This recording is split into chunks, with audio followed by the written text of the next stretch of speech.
We start with Adam Schefter. Adam, what more can you tell us about Watson's injury? Well, Laura, I did notice that Kevin Stefanski's beard there looked a little grayer than normal to me, and it's no surprise considering all that he and that team have been through this season. Deshaun Watson hurt his shoulder on Sunday. They did not know the extent of it until the past 2 days when he went through a battery of tests and had doctors look at scans and determined that he needs season-ending shoulder surgery that he'll have next week. Now, he is expected to be back in time for 2024, but that doesn't help.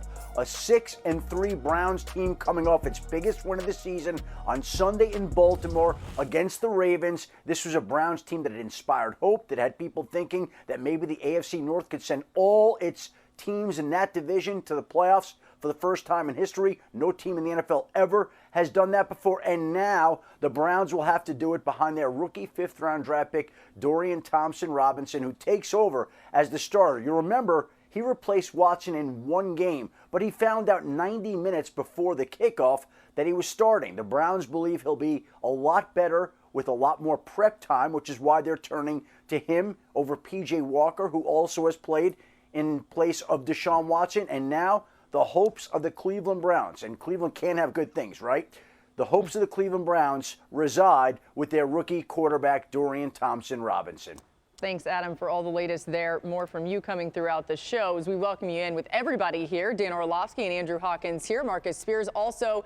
And you just heard, Marcus, the talk around Dorian Thompson-Robinson getting the start over P.J. Walker this week against the Steelers. You agree with that decision? Yeah, I don't like it because I don't know what I don't know. And let me admit that. The last time I saw Dorian Thompson-Robinson, he threw 3 interceptions. He was 19 for 36 against the Baltimore Ravens. And Schefter made a great point. He didn't find out that he was playing. So there is a week of preparation. There is an opportunity to build and formulate something around him. But why wouldn't you do that with P.J. Walker?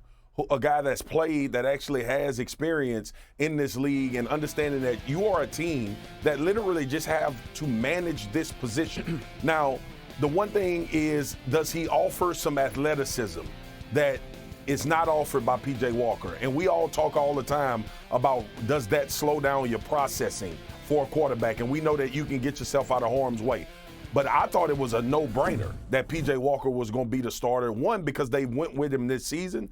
But other than that, the experience of playing in this league. And I thought the potential of formulating a game plan around a guy that's a veteran that has played in games and started in games would have been the best option. But who knows? I'm with you, Marcus. I think what I'm nervous about is what this means for the locker room. Because, yes, DTR might have something that we haven't seen in practice and what he's showing. But for a team, if you go into this against the Pittsburgh Steelers and he puts a performance like he did against the Baltimore Ravens, and any hope that you have, it now starts to feel like the season is getting away from them, not because of their play on the field, but decisions that are being made outside the locker room. P.J. Walker has showed, yes, has to work on not turning the football over, has to work on what he does in critical moments, but he has shown a lot of ability, and he's shown plays can be made down the field enough to get their team in position to win. Doesn't matter who's playing quarterback. This team Wow, the quarterback says that? Not after the starter. It doesn't matter. This team is going to either stay in the playoff race because the defense plays unbelievable or not because the quarterback play isn't going to be good enough. I don't mind the move. Number one, there's beauty in the unknown. We don't know who DTR is or is not. If we go to that Ravens game, 2 things. One, the pass protection in that game was terrible. That game got 21-3 real fast, and it became a pass fest for a guy who was not ready to be the guy up until 90 minutes before the game. And so it was just this barrage by Baltimore's defense. So hopefully that's a little bit better. They can play a little bit more of their flashing game. Number 2, specific to DTR, I think the main thing is the experience of realizing I got to play faster. And that the defense, when you look at certain people on your offense, Hawk, you know this, other people are coming. Like, the bad guys are paying attention to your eyes, and those defenders are reading where you're going to throw it. And I think if he takes that away from that one start and realizing I got to play faster and I got to use my eyes a little bit better, is there really a drop-off from him and P.J. Walker? Okay. I don't want to. Go ahead, Marcus. Go ahead, Hawk. Go ahead, Hawk. We probably both want to jump in here. Listen, I don't want to make it seem like I don't think DTR could be a good quarterback. But based on what we saw in the Ravens game and those clips that we just shown, there were 7 passes that the Ravens DBs got their hands on, another 3 that were interception.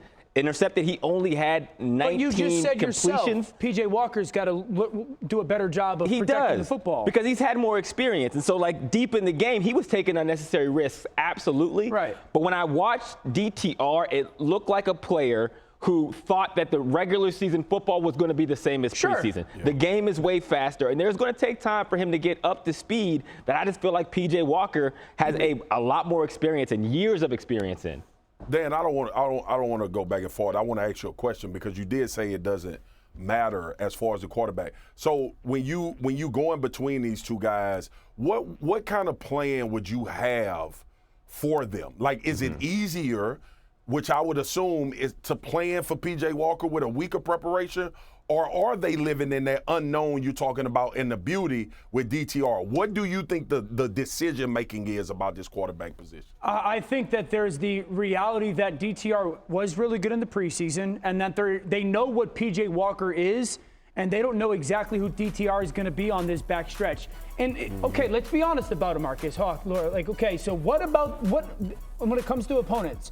Who offensively are you going, whew, that's a handful Rams, for this defense? Like maybe the Rams. Stafford plays, Jaguars maybe. Jaguars, Texans. maybe. Yeah. Texans maybe, and obviously Week 18. So if you're the Browns, you're sitting there going, our defense is now. Is DTR going to go be Nick Foles, who he was 7 years ago, or is he going to become Dak Prescott in 2016, or even Tony Romo? Like, is he going to become like that sudden surprise? Then it's a different conversation. I think we're saying the same thing, and this is the last point that I'll make on it is, yes, this defense is the reason why we think the Browns are contenders. Even when Deshaun Watson was in there, it wasn't because Deshaun Watson's play. It was like, well, we know he has the potential to elevate him. But even when I look at this, I don't mean to cut you off, but go ahead. We were asking, is Deshaun Watson's play going to be enough to get them into the playoffs? When I look at the decision between DTR and P.J. Walker, it's because I think DTR's floor is a lot lower. And to your point, if we're going to rely on that defense, we can't have the quarterback being the reason why we're losing games. And Schefter, it does feel like maybe the Browns are trying to see going forward, who do they have? Maybe they want to see, that's probably a tough pill to swallow for the defense, but they want to see who's the quarterback maybe of the future. If one of these guys, and maybe it is DTR, can get him there. Well, to Hawk's point where he's saying that DTR's floor is lower, I think they believe that DTR's ceiling is also higher. Sure. They know what they have in P.J. Walker. And we go back to this summer in Dorian Thompson-Robinson, the rookie quarterback. He flashed this summer, like Aiden O'Connell flashed in Las Vegas. There were a couple of rookie quarterbacks who flashed, and they were not named C.J. Stroud during the summer.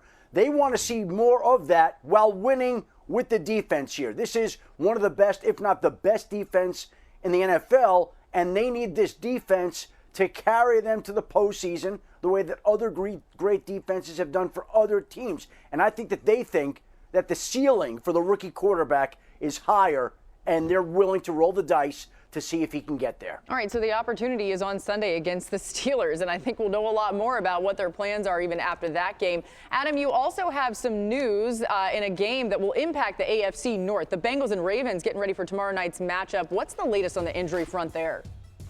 Well, let's take a look at the injuries right here. Sam Hubbard ruled out of the game already. T. Higgins ruled out of the game already. Ronnie Stanley ruled out of the game.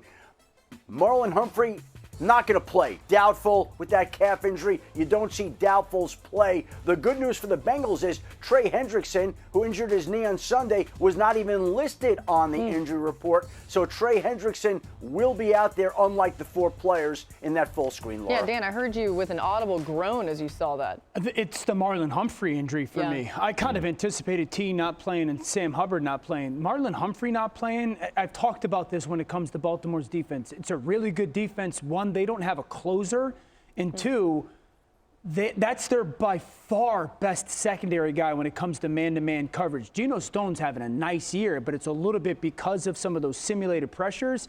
I think the Marlon Humphrey injury looms huge now going into tomorrow night. Absolutely, but I mean, it is mitigated a little bit by T. Higgins not being out there. Totally. Right? Because without Jamar Chase, whenever you take Jamar Chase away, it's like, okay, well, what else do they have? And that's where the Bengals are searching right now is for offense outside of Jamar Chase. And the last thing I'll say about it is Cincinnati is absolutely comfortable taking Jamar and moving him inside. So often, Marlon was the guy that would go Follow play inside. That's a matchup issue for sure. One thing, too, the Bengals coming off that loss to the Texans, I think they're going to have a little bit something to prove. The Ravens coming off a loss, too, but you got to think Joe Burrow wants to go out there and sling it a little bit.